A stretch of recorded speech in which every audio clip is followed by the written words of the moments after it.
Mesdames, Messieurs, bonsoir et bienvenue à l'émission Horizon Ressources Naturelles. Un grand projet, une grande découverte de plus de 739 millions de tonnes de minerais de cuivre, découverte par la grande entreprise minière Ivanhoe Mines. Ces projets fait débat et ça fait vraiment couler beaucoup d'encre de salive. Il y a certaines tendances qui parviennent à dire que donc la découverte du gisement de Kamoa, même si ça table sur 739 millions de minerais de cuivre, ce n'est pas seulement une affaire d'Ivanhoe. Il y a eu déjà des efforts, il y a eu des analyses, il y a eu des données documentées par la GECAMIN. Et nous en parlons dans cette émission. Les invités, vous avez le directeur pays d'Ivanhoe Mines, M. Luatum, que vous connaissez. Bonsoir. Bonsoir Marcel. Il n'est pas seul. Il s'est fait accompagner du directeur gérant des services ou de Ivanhoe Services, qui est M. Guy Zourou. Bonsoir. Bonsoir Marcel. Et nous avons aussi M. Guy Moussu, qui est directeur du programme social d'Ivanhoe Mines. Bonsoir. Bonsoir Marcel. Ce projet, 739 millions de tonnes de minerais de cuivre, une grande découverte qui fait parler de la RDC au-delà de nos frontières, et les gens s'interrogent, où est-ce que vous en êtes? Quelle est l'évolution de ces grands projets? Très bien, merci pour la question Marcel. Effectivement, beaucoup de gens se posent des questions, mais j'aimerais quand même prendre aussi l'opportunité de vous dire que nous n'avons pas que ce projet ici en RDC. Nous avons plusieurs activités. Nous avons en réalité 5 entreprises différentes ici en RDC. C'est vrai, il y a le projet Kamoa dont je vais parler à l'instant. Il y a aussi le partenariat que nous avons avec la GECAMIN dans Kipushi, où nous avons 68% des parts, et la GECAMIN en a 32%. Le projet Kiko. Kiko, tout à fait, dont je parlerai aussi un tout petit peu. Mais il y a aussi des volets très importants de nos activités, notamment la société d'énergie que nous avons ici en RDC. Nous sommes dans un partenariat très ambitieux avec la SNEL pour réhabiliter 3 de leurs centrales hydroélectriques, notamment Mwadingusha, Koni et Nzilo. C'est un projet qui est déjà en chantier. À terme, nous allons pouvoir mettre 250 millions de dollars dans ce projet-là et ramener 200 mégawatts supplémentaires dans le réseau. Comme vous savez, nous Pas souffrons, seulement pour vos activités. pas seulement pour nos activités, mais vous savez, le Katanga et la RDC en général souffrent d'un grand déficit énergétique. Oui. Et donc, tout mégawatt frais qu'on ajoute dans le système est le bienvenu. Nous avons également la société d'exploration. C'est vrai, on a découvert un gisement qui va durer dans les 250 années à venir à exploiter. Énorme. Énorme. Mais qu'est-ce qu'on fait du reste de l'exploration? Nous avons encore des permis d'exploration, nous avons des partenariats dans ces permis d'exploration-là. Et enfin, nous avons la société de services, dont le directeur Ginzoro est la tête, qui sert de support logistique justement à toutes ces activités que nous avons. Maintenant, pour revenir au projet de Kamoa, ça a été une année, vous savez, nous sommes dans une conjoncture très difficile dans le secteur minier, une conjoncture baissière, où lever des financements pour un projet de l'ordre de Kamoa, qui demande à terme 6 milliards de dollars d'investissement. Bien que nous l'ayons fait en phase, nous allons commencer avec la première phase qui nécessite 1,5 milliard de dollars. Nous avons finalement pu boucler ce financement-là. Nous sommes en partenariat avec un groupe chinois qui s'appelle Zijin. En réalité, la maison mère qui détient Kamoa a cédé 49,5% de parts à cette société chinoise. Et en contrepartie, la société chinoise a apporté 412 millions de dollars. Maintenant, nous allons contribuer à égalité avec les Chinois. Quand ils mettent 412 millions de dollars, nous mettons aussi, nous, Ivanhoe, 412 millions de dollars. Mais vous vous rendez compte que ça fait 800 millions et quelques. Nous ne sommes pas encore dans le compte de 1,4, 1,5 milliard de dollars. La différence est dans les emprunts bancaires qui ont été garantis par le partenaire chinois. Et donc, nous pouvons dire que le financement est bouclé. Il faut se mettre au travail. Nous allons commencer déjà au mois de janvier avec la mobilisation pour commencer à construire les galeries souterraines. Voilà où nous en sommes avec Kamoa. Pour Kipushi, énormément de travaux, énormément d'efforts ont été consentis. Il fallait dénoyer cette mine que nous avions acquis en 2011. Fin 2013, nous avions pu dénoyer jusqu'au niveau 1150 mètres. Nous avons atteint le niveau de 1200 mètres maintenant. Mais vous savez, dans le fond d'une mine comme ça, qui a été noyée pendant longtemps, il y a énormément de boue. Et là, vous dénoyez pour quel produit minier? toujours le cuivre, l'étain, les zinc. C'est une question vraiment intéressante parce que quand on est en profondeur de Kipushi, c'est plus le zinc qu'on rencontre. Énormément de zinc, à très haute teneur d'ailleurs. On parle de 54%. Un peu moins que ça. Mais c'est du zinc à très bonne teneur avec un comportement métallurgique excellent. Et donc, cela ne peut que contribuer à la rentabilité de l'exploitation de ce gisement-là. Nous venons de terminer l'étude de faisabilité.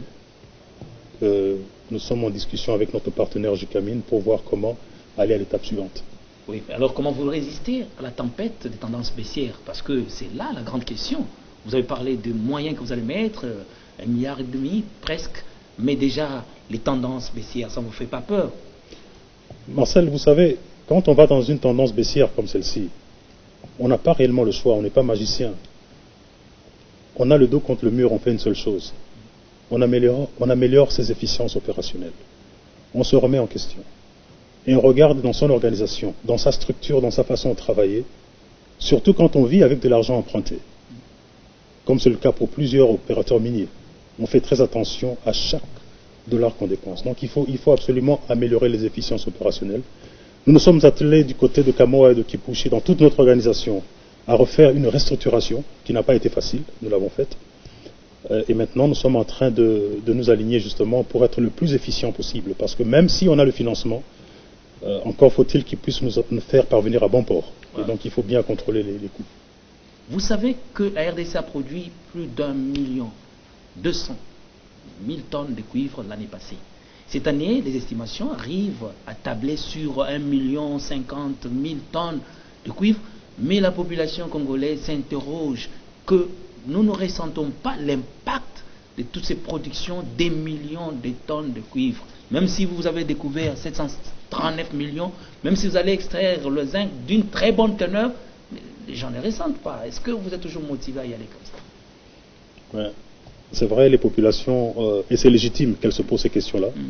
J'étais à une émission où une dame appelait des États-Unis pour dire, écoutez, ne développez même pas votre projet, on n'y croit pas. Parce que ça sera la même chose que les autres projets. Non, je crois que la question, en réalité, elle touche à l'énigmatique trilogie entre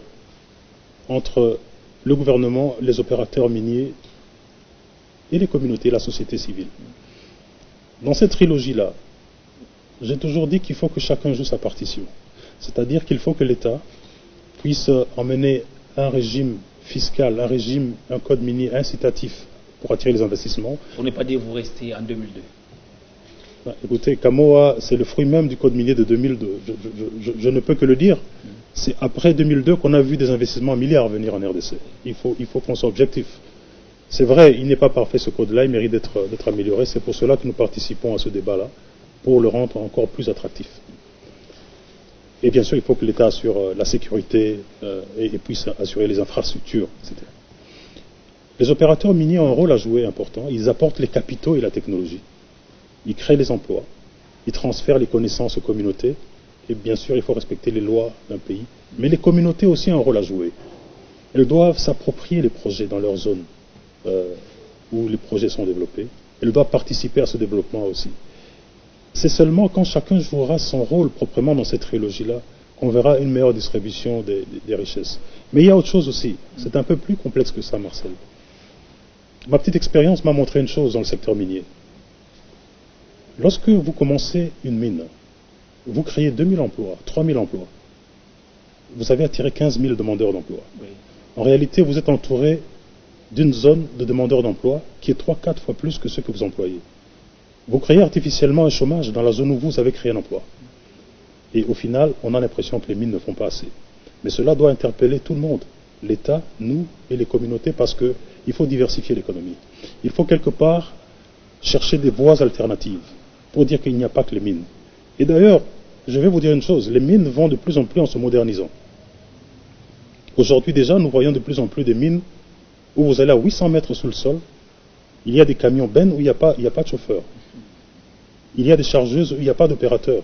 Mais il y a un individu qui est en surface, qui est assis devant une console, genre PlayStation, avec un stick, en train de manipuler cela. Il commande tout, à distance. Exactement. Donc, les emplois seront de moins en moins créés dans le secteur minier.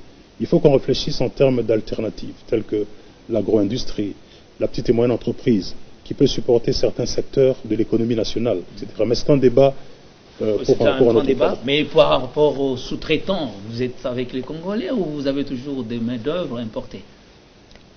Marcel, je suis de ceux-là qui... Nous sommes rentrés dans notre pays pour voir l'émergence d'une classe d'affaires congolaise. Nous continuons à y croire fermement. Ce n'est pas facile parce qu'il y a énormément de pesanteur. Le capitalisme a aussi son côté sombre. Mais cela ne doit pas nous décourager. Il faut que nous continuions à promouvoir les compétences locales.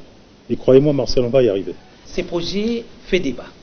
Et ça fait vraiment couler beaucoup d'encre de salive. La découverte du gisement de Kamoa. Et là, nous en parlons aussi pour savoir exactement qu'est-ce qui s'est passé. Ce monsieur Guizou, qui est géologue senior et en même temps directeur d'Ivanoé Service, qui nous en parle. Le gisement de cuivre de Kamoa, qui est l'un des plus grands gisements de cuivre à haute teneur au monde, a été découvert par les géologues du groupe Ivanhoe Mines. Nous qui vous parlons, nous y avons participé. Et avec vous, vous vous rappelez qu'au mois de mars, nous étions au Canada, à Toronto, nous avons assisté à la remise du Grand Prix international sur la grande découverte. Voilà. L'association de prospecteurs et développeurs du Canada nous a décerné ces prix parce que cette association, qui est une des grandes associations au monde, a investigué et a conclu que cette découverte a été l'œuvre d'Ivanhoe Mines. Et pour la petite histoire, c'est en 2003, justement après le code minier de 2002, que nous avons acquis des permis de recherche. Nous sommes entrés dans la brousse, comme il était question de mener l'exploration en tant que géologue. Nous avons commencé les travaux sur le terrain. Mais étant donné que nous avions plus ou moins 20 000 km² à explorer, nous avons commencé par la géophysique aéroportée. C'est une méthode moderne, rapide, bien sûr coûteuse, mais il fallait le faire. Et la géophysique aéroportée nous a donné des résultats encourageants. Et nous avons défini des zones d'intérêt.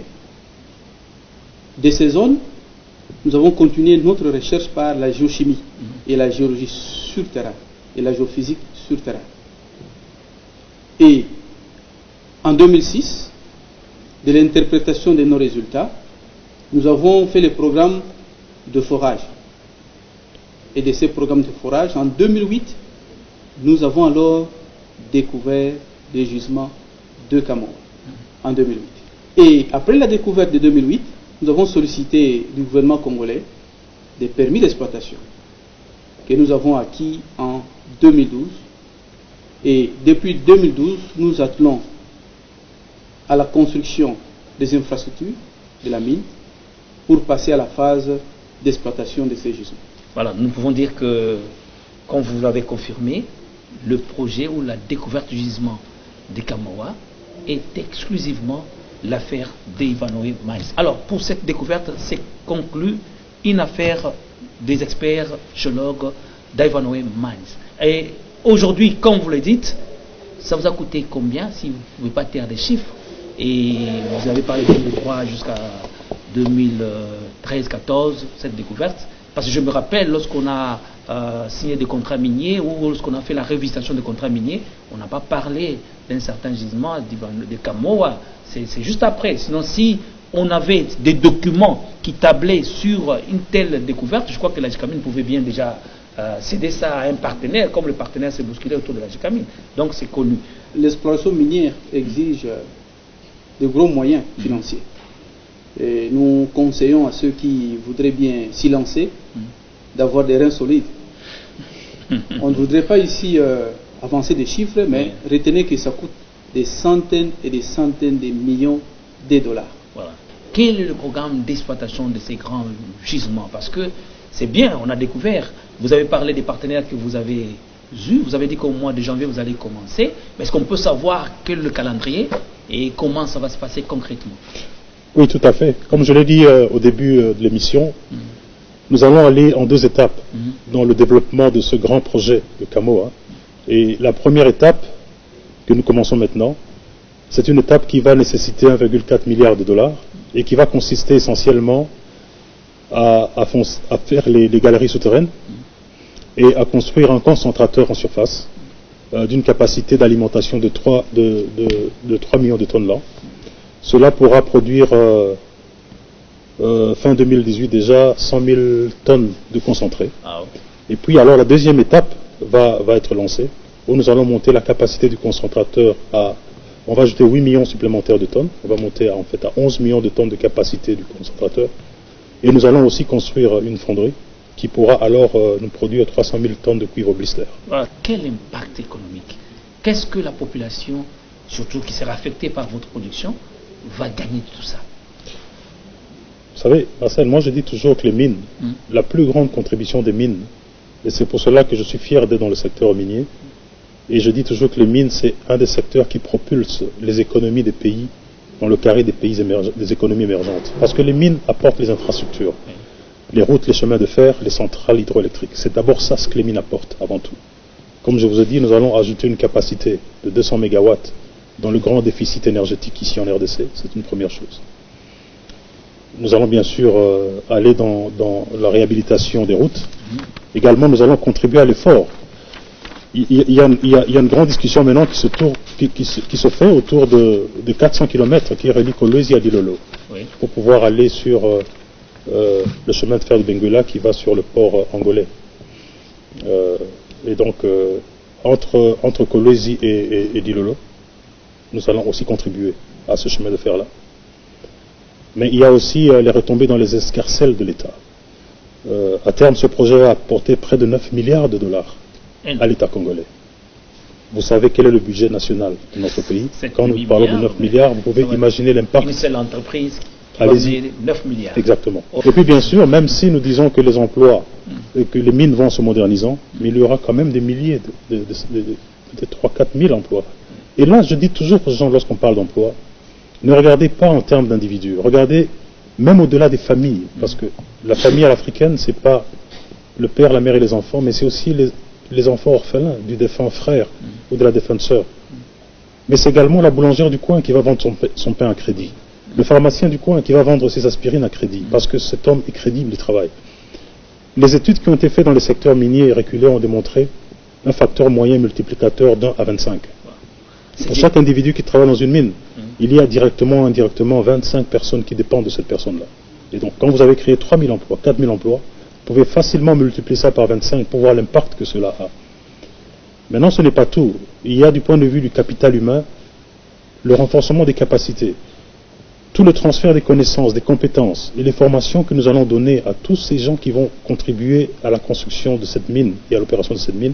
Ces compétences iront au-delà de l'opération de la mine même. Elles vont profiter finalement à la province et au pays. Voilà. Et en ce moment, il y aura beaucoup de gens qui vont être dans cette zone minière. Et on parle aussi de la santé dans des zones minières. La société Ivanhoe Mines, ou le groupe Ivanhoe, avait lancé un programme très intéressant de lutte contre le paludisme. C'était à Kipushi. Mais je voudrais savoir à ce jour où est-ce qu'on en est avec ces projets et pourquoi on n'en parle plus. C'est M. Kim Moussul qui va parler. Il est chargé du programme social à Ivanhoe Mines. Merci beaucoup Marcel pour la question, mais si tu le permets, j'aimerais ici, à l'attention des téléspectateurs, essayer de faire un petit sommaire du programme, parce que je sais que vous êtes pleinement informés du programme, mais les téléspectateurs qui nous... Voilà. Le programme Fionné. Merci. Et les téléspectateurs qui nous suivent en ce moment n'ont peut-être pas une idée exacte de ce programme. En fait, le programme Fionnet d'Ivanhoe Mines est en fait un partenariat entre le gouvernement de la République démocratique du Congo, au travers de son ministère provincial de la santé de l'ex-province du Katanga, avec la société Ivanhoe Mines que nous représentons, ainsi que la firme canadienne FIO Corporation qui apporte cette technologie. Et ce programme est mis en œuvre par une agence appelée Chemonix International. Et ce programme, en fait, consiste à aider à améliorer la qualité de la prise en charge du paludisme grâce à une technologie novatrice. Et ce programme se propose d'appuyer 300 structures de santé dans les nouvelles provinces du Lualaba et du Haut-Katanga, avec un appareil mobile intelligent qui s'appelle le lecteur d'équipes que nous avons sur la table. Cet appareil va aider les prestataires de santé dans les structures à améliorer la qualité des diagnostics qu'ils posent sur tout cas suspecté de paludisme, d'une part, et d'autre part, permettre la collecte automatique des informations et la mise de ces informations en temps réel à la disposition des gestionnaires de santé qui se trouvent au niveau provincial et au niveau national. Oui, vous savez Marcel, le programme national actuel de lutte contre le paludisme a défini un protocole de prise en charge du paludisme dans lequel les examens actuels pour diagnostiquer le paludisme utilisent ce qu'on appelle le test de dépistage rapide. Okay. Et ce test, la lecture de ce test se fait avec l'œil humain. Et en tant qu'humain, la qualité de la vision peut faire en sorte qu'on puisse faire une erreur. Oui. Alors ici, c'est plutôt un appareil intelligent qui lit le résultat. Et avec ça, il n'y a pratiquement pas de risque qu'une erreur soit faite parce que l'appareil, à moins qu'il ne soit dysfonctionnel, ne peut pas se tromper. Donc on améliore la qualité du diagnostic qu'on pose sur chaque cas suspecté de paludisme. Donc comme je disais, ce système qu'on appelle Fionet a d'une part cet appareil qui est dans la structure de santé où se trouve l'infirmier qui prend en charge les malades qui viennent.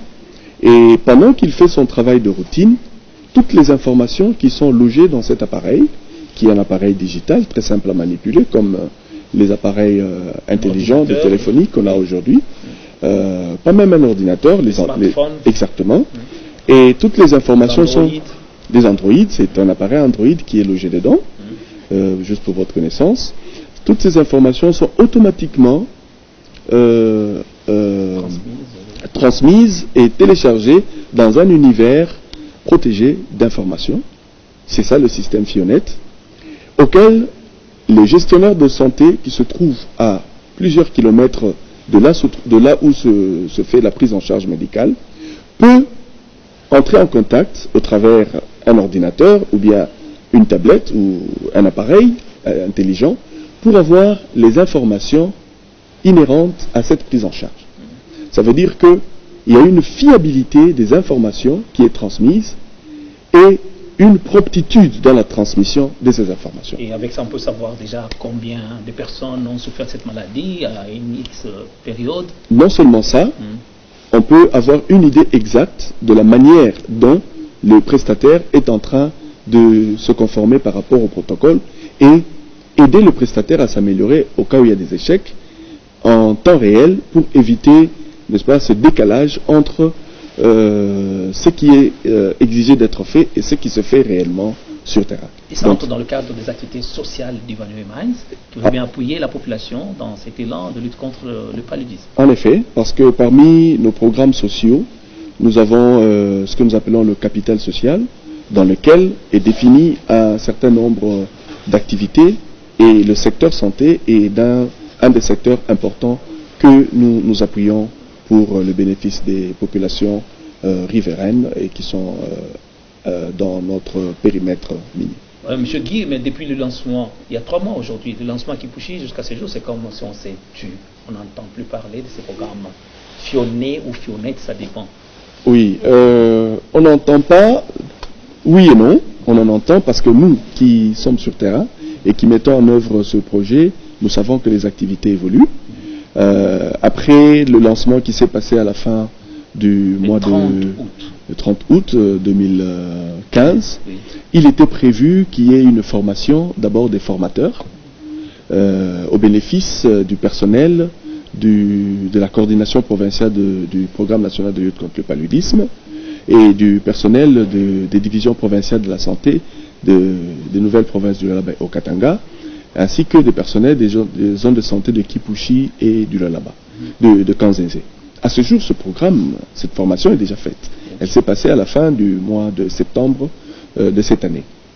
Après cette formation, il était prévu la formation des utilisateurs de cet appareil, laquelle formation devait être suivie immédiatement avec la mise en œuvre sur terrain du programme. Mais d'après la loi, étant donné qu'on va utiliser un nouvel appareil qui n'avait jamais été utilisé en République démocratique du Congo, il faut qu'il soit d'abord homologué. C'est dans ce processus d'homologation que nous sommes actuellement, et c'est ici l'occasion de saluer la réceptivité de toutes les autorités politiques et administratives, à partir du ministère national de la santé publique, jusqu'au niveau des structures de santé. Tout le monde nous a ouvert les portes et nous a prêté main forte pour que ce programme puisse effectivement être lancé. Et nous croyons que dès que nous avons fini toutes les formalités administratives inhérentes à l'homologation, nous allons, avant la fin de cette année, avoir l'approbation du gouvernement et ainsi répondre à votre souci de voir ce programme mis en œuvre effectivement sur terrain. Et je vous informe que, en attendant, nous n'avons pas croisé les mains. Nous avons des sensibilisations. Au moment où je vous parle à Kipushi, il y a une sensibilisation par rapport à ce programme à l'intention des communautés qui est en cours pour permettre leur appropriation et faire en sorte que le programme soit réussi. Merci. Là, vous comprenez que juste avec le mine, on voit avec tous les autres programmes, il y a la santé, il y a la construction des infrastructures, il y a autant de choses qui interviennent pour tout simplement l'intérêt de la population. Mais il y a eu tout simplement, il n'y a pas longtemps, monsieur le DG, une grande activité mondiale, tout le monde l'a suivi, c'était la COP 21. Et là, vraiment des résolutions qui en sont sorties, il y a la signature par tout le pays du monde entier d'un accord juridiquement contraignant. Et vous qui êtes dans les grands projets miniers, quand vous allez exploiter plus de 739 millions de tonnes de minerais de cuivre, c'est dire que vous avez affaire aussi à l'environnement. Comment vous allez gérer cette question de réchauffement climatique, en même temps d'atténuation des gaz à effet de serre pour ne pas détruire l'environnement? Comment vous allez... C'est-à-dire vous nous classez parmi les grands pollueurs. C'est ça. On ne peut pas être sans polluer.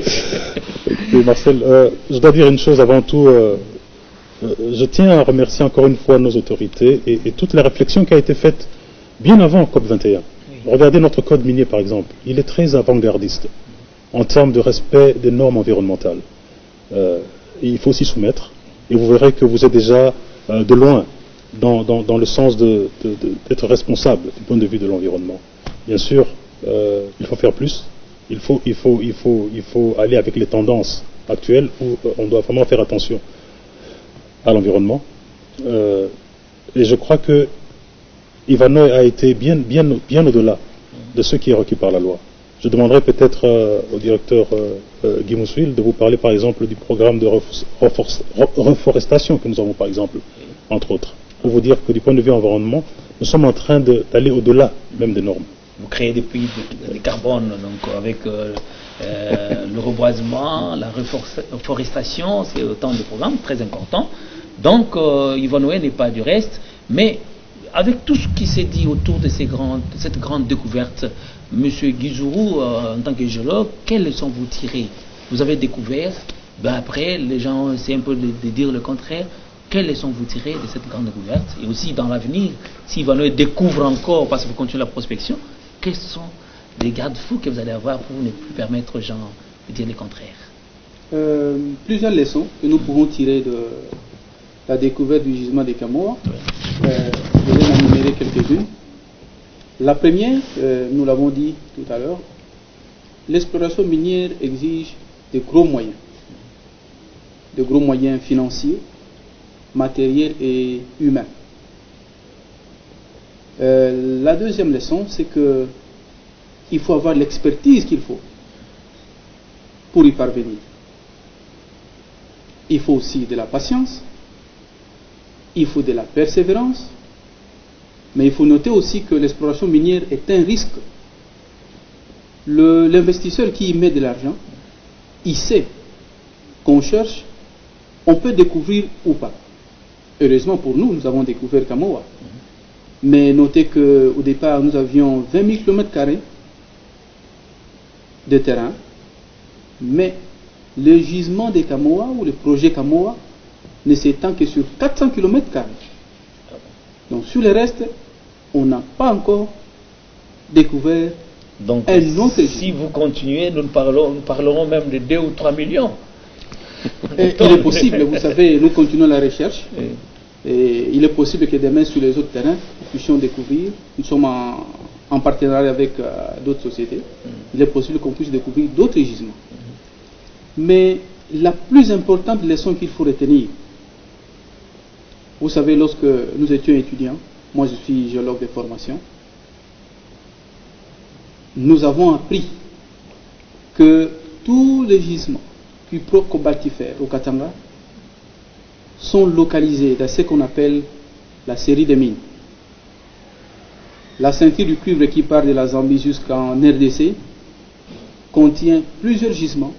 Quand vous partez de la Zambie, les gisements comme Frontier, comme Chingola, vous montez sur Kipushi, sur le Bumbashi, le gisement de l'Étoile, vous avez Kambov Kakanda, vous allez vers Tenkefungurume, en passant par Mutanda Mining, Komide, et vous atterrissez sur Tuluizembe et Kolwezi. Vous avez la ceinture du cuivre. Tous ces gisements sont localisés dans la série des mines. Mais, contrairement au gisement de Kamoa, qui est localisé dans le Koundelungu, c'était une surprise agréable. Personne ne s'y attendait. Et toutes les recherches antérieures ont montré que dans les Koundelungu, il n'existe pas de gisements de cuivre économiquement intéressants. Donc aujourd'hui, nous devons tirer une grande leçon de cette découverte. Il faut alors remodeler toute la théorie autour de la recherche minière au Katanga. Nous avons un programme de discuter avec les universités notamment, autour des conférences débats, autour des échanges d'expériences avec les étudiants, autour des stages, pour pouvoir comprendre pourquoi hier, personne n'a pensé que le Koundelungu pouvait être minéralisé, et pourquoi aujourd'hui nous avons découvert dans les Koundelungu un grand gisement comme celui de Parce que vous avez changé les matériels, peut-être. Hein, je crois qu'on a utilisé plusieurs raisons justifient cela. Oui. On a utilisé des méthodes modernes de recherche actuellement qui n'existaient pas hier. Comme je l'ai dit, il fallait prendre ces risques, il fallait avoir l'expertise, il fallait de la patience, il fallait aussi de la persévérance. C'est pour cela qu'aujourd'hui nous pensons qu'il faut rentrer dans tous les terrains Koundelungu pour rechercher. Peut-être que demain nous allons découvrir de nouveaux gisements comme celui de Kamoa. Très important, peut-être que demain vous allez aussi négocier avec le gouvernement pour continuer la prospection en dehors du Katanga. Nous y avons déjà pensé. Je vous donne un exemple. Le Congo central qui est ici à côté de nous est aussi minéralisé. Nous l'appelons miroir du Katanga. Nous avons pratiquement les mêmes environnements géologiques au Congo central. Et nous sommes déjà en train de discuter avec l'université de Kinshasa pour pouvoir amorcer des études plus détaillées dans la géologie du Congo central. Il est possible que là aussi, vous savez, aujourd'hui on dit que pour découvrir un gisement, il y a plusieurs paramètres qui rentrent en jeu. Okay. Et pour le développement de ces gisements, il faut tenir compte de l'énergie, il faut tenir compte des infrastructures. Mais au Congo central, sa proximité avec déjà le port de Matadi, le port de Boma. Au Congo central, vous avez la route nationale qui vous y amène. Au Congo central, vous avez le barrage d'Inga qui peut vous donner de l'énergie. Okay. Donc nous estimons que tous les atouts sont réunis pour que nous puissions amorcer la recherche minière. Pourquoi pas découvrir dans les années à venir des nouveaux gisements au Congo central. Voilà, vraiment que vous ayez du vent à cela et que ça puisse porter. Tout ce que nous puissions en tirer, c'est que le Congo puisse vraiment se développer à travers ses ressources naturelles. Nous allons terminer l'émission, monsieur le directeur gérant, à la tête des 5 groupes d'Ivanhoe Mines en RDC. quel message vous passez? Qu'est-ce que vous pouvez encore dire à cette population ou à tous ceux qui nous suivent avec ces grands projets, ces projets de classe mondiale? Qu'est-ce qu'ils peuvent encore attendre? Parce que le Congo, c'est quoi? C'est que tout le monde pense voir le développement durable, voir l'amélioration des conditions de vie, voir aussi les minéraux, vraiment appuyer la population dans toute la misère que nous sommes en train de vivre aujourd'hui. Oui, c'est toujours un message d'optimisme. Moi, je suis un optimiste incorrigible, quelle que soit la conjoncture. C'est vrai, parfois les attentes sont surréalistes, hein, il faut le dire. C'est pour cela que, plutôt, pendant l'émission, j'ai parlé de la diversification des activités économiques dans notre pays. Les mines seules ne savent pas tout faire. Et c'est vrai, nous sommes dans une conjoncture baissière, où nous allons aller, nous serons peut-être parmi les rares opérateurs miniers qui vont dépenser de l'argent en 2016, parce que beaucoup des opérateurs miniers aujourd'hui sont en train pratiquement de compter leurs pertes. Les cours de métaux ont chuté au niveau les plus bas qui soit. Et il devient très difficile aujourd'hui de survivre, même si vous améliorez vos efficiences opérationnelles. Ça devient très difficile. Mais nous, par contre, nous restons optimistes. Nous pensons aller de l'avant. Nous souhaitons avoir le soutien de tout le monde, parce que nous pensons que les retombées seront pour tous. C'est vrai, même l'environnement politique aujourd'hui, nous entendons toutes ces discussions autour de l'année politique qui s'annonce, électorale. Et Marcel, vous savez, je suis de ceux-là qui disent haut et fort que tout ce qu'on peut considérer comme incertitude, nous prenons ça, nous, en tant qu'opérateurs miniers, moi personnellement, comme des perceptions, tout simplement. Vous prenez place à bord d'un avion et le commandant de bord vous dit qu'il y aura de la turbulence en l'air. Cet avion ne va nullement faire un crash. Il ne va pas faire un crash parce que ceux qui sont au cockpit de cet avion-là, ils savent ce qu'ils sont en train de faire. Et vous avez des bons moteurs dans un avion, vous n'allez pas cracher. C'est la même chose avec les turbulences politiques qu'on peut voir chez nous. Pour les opérateurs miniers que nous sommes, ceux qui sont au cockpit, c'est nous, l'équipe de management local qui est là. Nous comprenons les complexités d'opérer dans notre pays. Nous sommes là pour ça. Et la solidité économique de notre business model, de la rentabilité de notre projet, c'est ça les moteurs de notre avion. Et je crois que, quelles que soient les turbulences, nous allons arriver à bon port, et ça sera pour le plus grand bonheur de tous les Congolais. Donc, Ivanhoe Mines va arriver à bon port. Très bien. Mesdames, Messieurs, merci de nous avoir suivis. Comme vous le savez, deux projets de classe mondiale font parler de cette grande entreprise Ivanhoe Mines, avec des gisements à haute teneur, ce qui a permis à ce que nous puissions avoir toutes les explications pour confirmer que ce gisement de Kamoa, c'est une œuvre des experts géologues d'Ivanhoe Mines, et aussi c'est un projet qui a des retombées très positives pour la population congolaise. Nous n'avons pas oublié d'épingler les DECI, qui est un appareil qui va permettre à ce que les gens qui vont travailler dans les zones minières puissent avoir le dépistage du palud, un dépistage fait de bonne manière et avec beaucoup de certitude pour éviter les erreurs dans le traitement ou dans la lutte de cette maladie. Nous vous remercions, M. Luatoum, directeur pays de Ivanhoe Mines. Merci. Vous êtes déplacé du Katanga pour participer à cette émission. Et M. Guy Zourou, merci. M. Guy Moussi, merci. Mesdames, Messieurs, nous vous remercions.